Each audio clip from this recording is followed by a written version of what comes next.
இங்கே வருங்கடா. எப்படி பார்த்தாலும் இந்த மூட்டை 500 ரூபாய்க்கு குறையாம விற்கும். சின்ன சிட்டு பேட்டு வாங்கி கேட்டாங்கன்னு சொன்னேன்ல, அவங்களுக்கு ஒரு பேட்டு என்ன, நமக்கு ஒரு கோட்டு. பேட்டை கட் பண்றா, ஃபுல்லா வாங்கிடுவோம். என்ன பெருசா கழிச்சு விட்டா?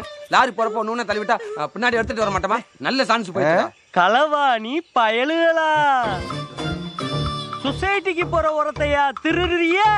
இந்தா போறே சொசைட்டிக்கு. உங்களை சந்தி சிரிக்கல, என் ஊரு பஞ்சாயத்து இல்லடா.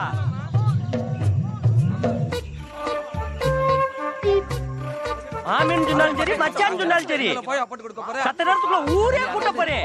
பால்டாயில் குடிச்சு சாரியிலா அத்தை நல்லா இருக்கா?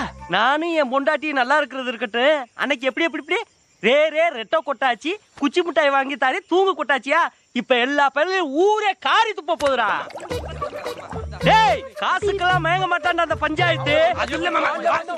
யோ யோவா, என்ன உனக்கும் பொண்டாட்டிக்கும் சண்டையாம? எனக்கு என் பொண்டாட்டிக்கும் ஏன்டா சண்டை வருது? பஞ்சாயத்து புருஷ முண்டாட்டிக்குள்ள சண்டை வருது ஜகஜண்டை.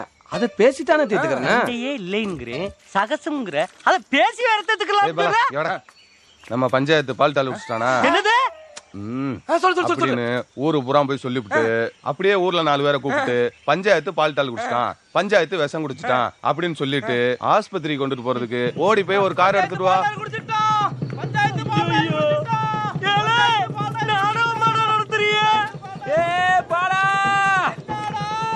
அவசரமா ஓடுற பஞ்சாயத்து பால் தாள் குடிச்சிட்டான்டா.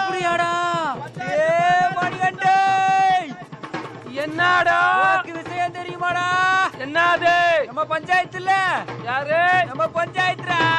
ஆமா, நம்ம பஞ்சாயத்து. பால்டாயில குடிச்சு விட்டாடாவுடா. அட சண்டால பயல, நேத்து தானே பார்த்தேன், நல்லா தானே இருந்தேன். நான் இன்னைக்கு கூட நல்லா தாண்டா இருக்கேன். அது யாருக்கு பஞ்சாயத்து தெரிய போகுது? பாம்பே பஞ்சாயத்து பக்கம் ஆஸ்பத்திரி கையெடுத்து குப்புறடா, விட்டுருங்கடா. செல்லம் தெரியாம உள்ளே ஊத்துடா. ஊத்துவோம்டா.